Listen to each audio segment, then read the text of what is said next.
మన రక్షకుడును ప్రభు అయిన యేసుక్రీస్తు నామంలో మీ అందరికీ వందనాలు తెలియజేస్తున్నాం. అందరికీ వందనాలండి. దైవజ్ఞ పరిచర్య ద్వారా మీ అందరి కొరకు ప్రార్థన చేస్తున్నాం. మీరును మా కొరకు ప్రార్థన చేయండి. మీ వ్యక్తిగత అవసరతలు మాకు ఫోన్ చేయండి.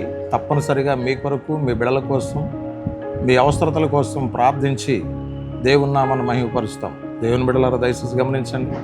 ఈరోజు కొద్ది నిమిషాలు దేవుని వాక్యాన్ని మీతో చెప్పాలని నేను ఆశపడతా ఉన్నాను. మొదటి సమూయేలు గ్రంథము నుండి 4వ అధ్యాయము 3వ వచనం 4వ లైన్ చదువుకుందాం.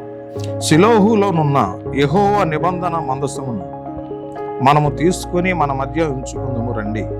అది మన మధ్య నుండి ఎడల అది మన శత్రువుల చేతిలో నుండి మనలను రక్షించుననిరి. దేవుడు తన పరిశుద్ధ వాక్యమును దీవించునుగాక. చిన్న ప్రార్థన చేసుకుందాం. మహాపరిశుద్ధుడైన తండ్రి, చదవబడిన వాక్యం మీద మీకు అనుదృష్టించి నాలో మీరుండి మా బిడ్డలందరితో మాట్లాడాలి. యేసు పరిశుద్ధ నామంలో ప్రార్థిస్తున్నాం తండ్రి, ఆమేన్. దయచేసి గమనించండి దేవుని బిడ్డలారా, ఇక్కడ కొన్ని విశేషమైనటువంటి మాటలు రాయబడి ఉన్నాయి. ఇశ్రాయేలీలకు ఫిలిష్తీయులకు యుద్ధం వచ్చింది. ఇశ్రాయేలు యొక్క ఆశయం తెలుసా? ఫిలిష్తీయులను మేము జయించగలం, ఫిలిష్తీయులను మేము ఓడించగలం. ఫిలిష్తీయులను జయించాలి అన్నా, ఫిలిష్తీయులను ఓడించాలి అన్నా ఇశ్రాయేలీయుల్లో ప్రార్థనా బలం ఉండాలి, దైవ బలం ఉండాలి. వారు అనుకుని ఉండొచ్చు, ఇశ్రాయేలీయులు మాలో ప్రార్థనా బలం ఉంది, మాలో దైవ బలం ఉంది, మేము ఫిలిష్తీయులను ఓడించగలము అని చెప్పి ఫిలిష్తీయుల మీదకి వెళ్ళి యుద్ధం చేయటం ప్రారంభించారు. దేవుని బిడ్డలారా గమనించండి, ఆనాడు జరిగినటువంటి యుద్ధంలో ఇశ్రాయేలీయులు ఇంచుమించు 4,000 మంది చనిపోయారు. ఇశ్రాయేలీలందరూ ఓడిపోయారు, ఇశ్రాయేలీలందరూ పారిపోయారు.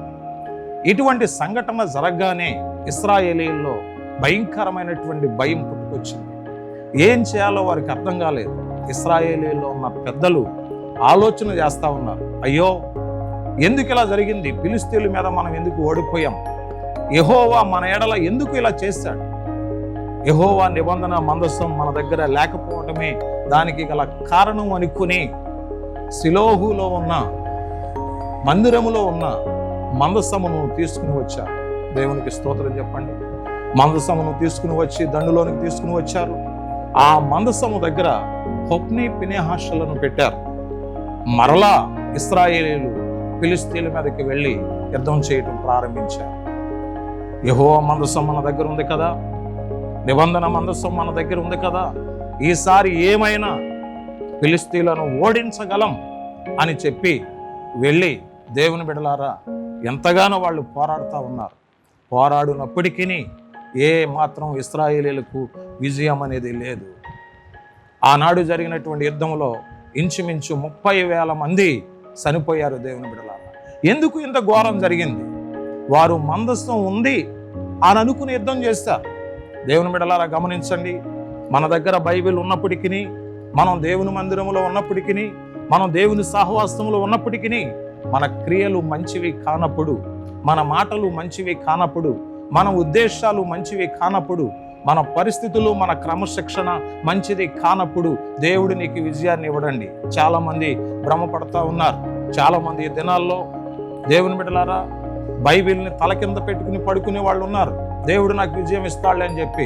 దయచేసి గమనించాలి, బైబిల్ తల కింద పెట్టుకున్నంత మాత్రాన దేవుడు నీకు విజయం ఇవ్వడు. ఏంటి తెలుసా? నీ క్రియలు మార్చబడాలి, నీ మాటలు మార్చబడాలి, నీ క్రమశిక్షణ మార్చబడాలి. అదే భ్రమలో ఇశ్రాయేలీయులు వెళ్ళి ఫిలిష్తీయులతో యుద్ధం చేశారు. దేవుని బిడ్డలారా, మందసం ఉంది కదా అని యుద్ధం చేశారు, కానీ వాళ్ళు ఓడిపోయినట్లు దేవుని వాక్యం చెప్తా ఉంది. ఈరోజు వాక్యం వింటున్న సహోదరి, సహోదరుడా దయచేసి గమనించండి.